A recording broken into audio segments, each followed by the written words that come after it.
أعوذ بالله من الشيطان الرجيم بسم الله الرحمن الرحیم. زه نوم سیف الرحمن دی او زه د اتم جماعت طالب علم یم. زموږ سکول جیم ایس مینه کاوبه. ما دا یو ډمپر جوړ کړی دی چې پکې استعمال د ګتې او د یو پي د استعمال پکې شوی دی. ورسره د ویرنګ تار او د لیټونو او د ریموټ سیسټم هم پکې شوی دی او نور د موبایل بیټري دوه بیټرانې هم پکې لګولي دي او دې کې بټنې هم لګېدلي دي او دې کې پایې هم لګېدلي کې موټر لګېدلی چې دلته ډېر مشکله مې راغلي هغه موږ د ناوبې نه راوړه او دې چارج کېږي دا د څه نه؟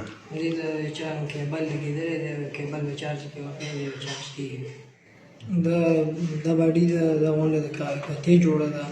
دې کې دا ټایرونه لګېدلي چې کوم ورته موږ بازار کې اخیستي او دې کې لاندې تارونه لګېدلي دا د ویرنګ تارونه دي. دې کې مخې ته لیټونه دي چې سر لګېږي او دې کې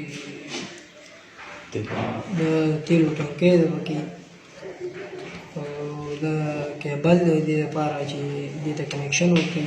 دا ریموټ سیسټم دی دا کیبل چارج سیسټم دی چې دی به چارج ورکوي دا به چارج کېږي. دوه پکې د موبایل بیټریانې لګېدلي دي او دا وروسته مخکې به داسې دغه سره ځي.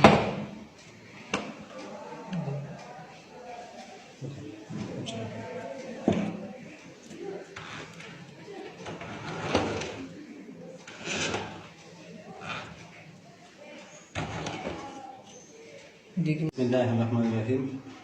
زه د جیم ایس مین سکول استاد په طور باندې دلته کې کار کوم. سی ډي پوسټ مې دی.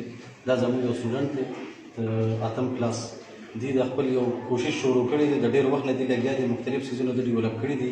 دا چونکې د هغې یو زنده مثال زموږ سره مخې ته موجود دی چې دومره په کمزوري لیول باندې په اتم کلاس کې یو ماشوم دومره ښه ایډیا زما خیال دی چې ډیولپ کړي. دا زموږ دپاره د خوشحالۍ خبره ده او بله خبره دا ده چې زما په خیال چې کوم سټوډنټان زموږ سره داسې دي چې هغه فرست سیکنډ تھرډ پوزیشن ټول مخ اخلي نو ټیک ته موږ مخې ته بوتلل غواړو خو کم دغه چې میډل لیول ماشومان دي او هغې دا شانتې ټیکنیکل ماشومان زموږ سره شته په سکولونو کې په هر ماحول کې تقریبا میلاویږي خو هغه لږ باندې مخې ته راوستل غواړي. نو موږ کوشش کړی چې یاره دا ایډیاز دله ورکړو د سره کم سهولیات نشته هغه وله موږ ورکړو حوصله وله ورکړو او د هغې رزلټ دا دی چې نن یې د یو څیز ستاسو د مخې دی دغه شانتې د سره زه نور څیزونه هم جوړ کړي چې په هغې کې یو بکلینډ دی یو جیک سیسټم دی هغه ټول جوړ کړي دي او انشاءالله هغه به هم ډېر زر منظریان باندې راشي خو چونکې نن د ریپیر دپاره د لږ وړي هغه به انشاءالله بل موقع باندې بیا موږ تاسو ډسپلی کړو او بل هیډ ماسټر صاحب په موجودګیا کې به وشي نو هغه به زما خیال چې نور وکړي ته ته به هم لږ حوصله میلاو شي